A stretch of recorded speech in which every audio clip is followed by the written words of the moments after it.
you get to see time in people and time in space. So I think about Ave Montague and everything that she poured into my sister and me.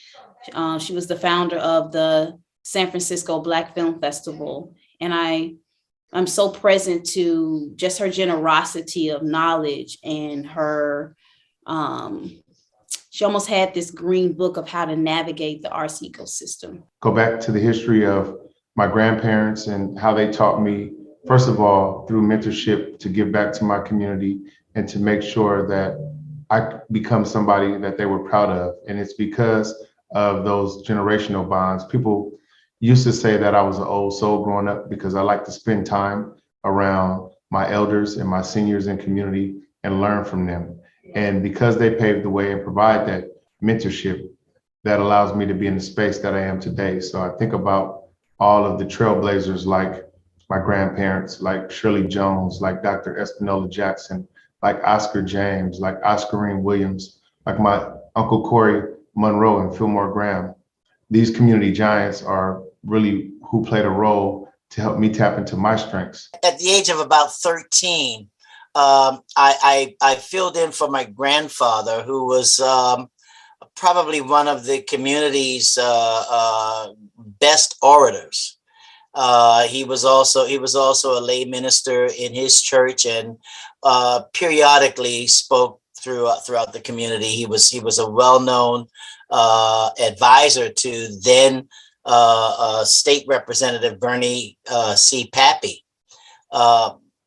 My grandfather asked me one Sunday, I think it was a Saturday, to fill in for him because he had to make a trip to New York, and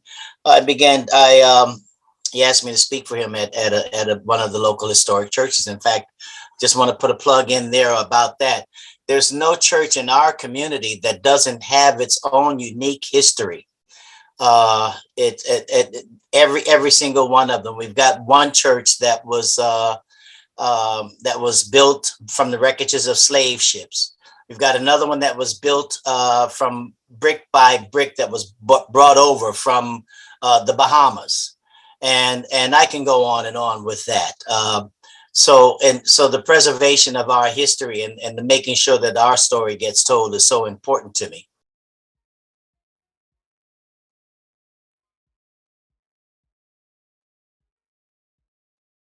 I would say integrity is a policy that we incorporate because it becomes our compass on what we say and how we communicate what we value.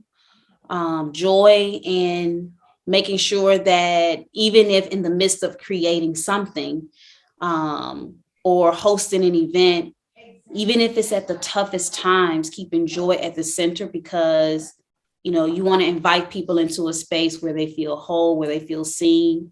I work hard to make sure the African American arts and cultural district is intact and has the resources it needs and the support it needs to thrive in our community. And I will continue to do what I can to support the arts and make sure that the things that capture a culture, the things that capture a history are available so that we are able to say, even though we've seen changes in our community, even though we see new people, new faces in our community, culture is preserved through art and through the things that represent signs that are reflective of rich culture and rich history. Telling the story, telling the history is important to do so within the art community as well. And I've made that number one among anything that we promote. Kawana herself has running the music program, the Bahama Village Music Program. She's the first.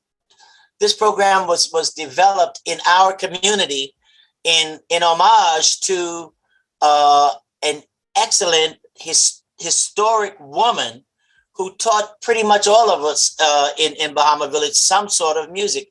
And that's Ms. Ellen Sanchez. And, yet Kawana is the first African-American to head that program. Okay. So, and that's big undertaking. And it's an important part. It's an important piece.